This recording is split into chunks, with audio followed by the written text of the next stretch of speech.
Dans une ville futuriste nommée Glacelia, où l'hiver règne en permanence, les habitants se déplacent principalement en patins à glace, sur des routes glacées. Diol, un jeune homme passionné par la vitesse et la liberté, a grandi sur les patinoires de la ville.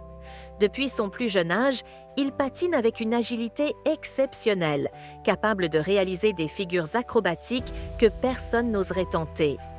Un jour, alors qu'il s'entraîne seul au crépuscule sur une grande étendue gelée, Diol découvre un artefact mystérieux enfoui sous la glace, un cristal ancien, scintillant d'une lumière bleue. En le touchant, il ressent une puissante énergie parcourir son corps. Il acquiert alors des pouvoirs surnaturels, une vitesse inégalée, un contrôle parfait sur la glace et la capacité de générer des rafales de vent glacial. Ce cristal, autrefois gardé par une civilisation disparue, détient le secret des glaces éternelles qui protègent Glacelia depuis des millénaires. Peu après, Diol commence à sentir une présence malveillante. Un ancien guerrier exilé, nommé Boréas, revient dans la ville avec un plan diabolique. Boréas, autrefois protecteur de Glacelia, s'est transformé en tyran après avoir été corrompu par le pouvoir du froid absolu. Il veut plonger la ville dans une ère de glaciation permanente, où seul lui aurait le contrôle des ressources vitales. Avec une armée de machines de glace et un contrôle total sur les tempêtes de neige, Boréas menace d'engloutir Glacelia sous un blizzard sans fin.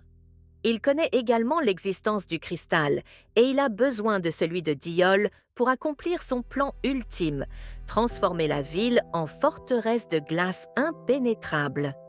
Diol, ne comprenant pas encore l'étendue de ses nouveaux pouvoirs, se tourne vers un ancien maître du patinage et de la magie des glaces, nommé Maître Élis. Élis, autrefois allié de Boréas avant sa corruption, accepte de former Diol pour affronter cette nouvelle menace.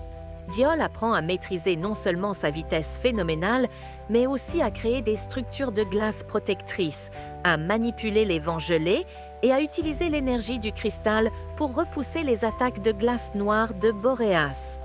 Pendant ce temps, Boréas intensifie ses attaques sur Glacelia, créant des gouffres glacés dans les rues, isolant les quartiers et capturant les habitants dans des prisons de glace. Lors de la grande fête annuelle de la lumière glaciale, où toute la ville se réunit, Boréas déclenche son assaut final. Une tempête colossale s'abat sur Glacelia, menaçant d'anéantir toute forme de vie.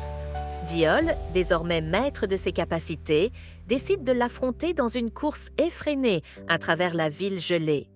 Diol, avec sa vitesse décuplée, traverse les vagues de glace et les obstacles que Boréas lui lance. Ils s'affrontent sur la grande place de la ville, dans un duel épique de patinage. Le combat devient un spectacle de figures acrobatiques, de création de glace instantanée et de rafales glaciales qui s'entrechoquent. Dans un moment décisif, Diol utilise tout le pouvoir du cristal pour piéger Boréas dans une sphère de glace incassable, renvoyant l'ancien tyran dans un sommeil éternel sous la glace, là où il ne pourra plus faire de mal. Glacelia est sauvée et Diol est acclamé comme un héros. Mais il sait que la ville pourrait un jour faire face à de nouvelles menaces. Il décide de continuer à patiner à travers le monde, veillant sur la paix et l'équilibre des forces de la glace. Le cristal, désormais intégré dans son patin, brille à chaque nouvelle aventure. Diol devient une légende, le super patineur qui a sauvé les glaces éternelles, tout en gardant son esprit libre et aventureux.